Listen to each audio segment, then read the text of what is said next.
Hello, this is a project put together by Austin, Janae, Chu, and Matt. We decided to look at cars trail mix, and we wanted to run an independent quality control analysis of cars trail mix to analyze it to check for the process control limits and to design an experiment to optimize critical to quality components. It's determined that the critical to quality components are the weight of the bag, the total weight in grams, the freshness, and the proportion of ingredients. The flow chart is showing that it starts with the filling, so you lay out all the different ingredients, and then you combine the separate ingredients into one, and then you weigh that, and then you place it into a bag to go into the final box of 30. The objective that we decided to go with was to maximize taste, match the target weight, and match the target proportion. However, we focus mainly on matching the target weight and proportion. The FDA specifies for bags that are 57 grams, you can have up plus or minus 5.4 grams for the total weight in bounds. However, we think for the company to have an accurate read of profit as well as optimal customer satisfaction, the company needs to focus on the target weight of 57 grams and a proportion of 14.25 grams, which is 25% for each ingredient.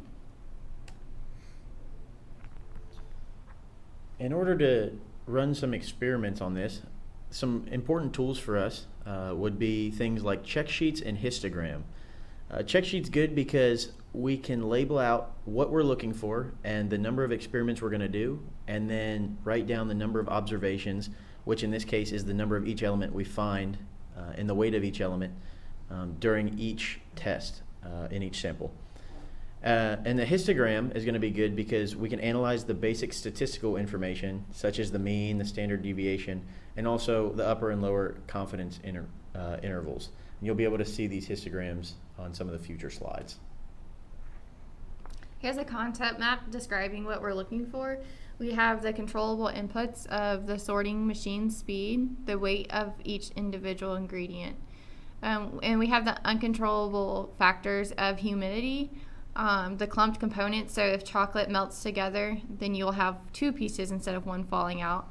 And any extra piece that may fall out once you have closed the dispenser. And the desirable outputs are the correct weight for the total bag, the correct ratio, and fresh taste. Next to this is analysis. So we use DOE in Jump to analyze our data. We use to determine how long the dispersion needs to be open based on each type of ingredient in order to match the optimal proportions 25% and the optimal mass 14.25 grams. And because we aren't exactly sure how long the dispenser needs to be open to match the optimal mass, we decided to put together a DOE so that we can come to conclusions on that without having to do any kind of physics calculations or anything like that. And so based on our data, we, as you can see on the left side of the screen there, we put together a histogram and basic summary statistics. So you've got things like mean, standard deviation, how the data is spread. And so you can see that this looks fairly normal based on the histogram. And the reason that we did that was just to kind of get an idea of what the data we collected looked like. On the right side of the screen, you can see an X bar chart. And this is for the overall weight of the trail mix. As you can see, the second point there is outside of 3 standard deviations. And so we can conclude that this process is out of control for overall weight. So these are sunflower seeds by weight. Again, we have the summary statistics on the left-hand side and the control chart on the right-hand side. The sunflower seeds are in control. The chart doesn't reveal any of the 7 criteria for a process being out of control. This is for raisins by weight. Again, the summary statistics on the left-hand side and the control chart on the right. You can see that second to last point is outside of the lower control limit. so we can determine that the raisins are out of control. This is peanuts by weight. You can see that on the left-hand side from the summary statistics, looking at the histogram, we expected this to follow a normal distribution, and granted our sample size is relatively small, so it may be difficult to determine whether or not this is a normal distribution, but from this histogram, it doesn't look like this, or like our sample followed a normal distribution. However, on the right-hand side, our control chart reveals that the peanuts are in control. And lastly is the M&Ms or the chocolates. You can see that it appears that the M&Ms follow a normal distribution. And again, on the right-hand side of the control chart, they appear to be in control.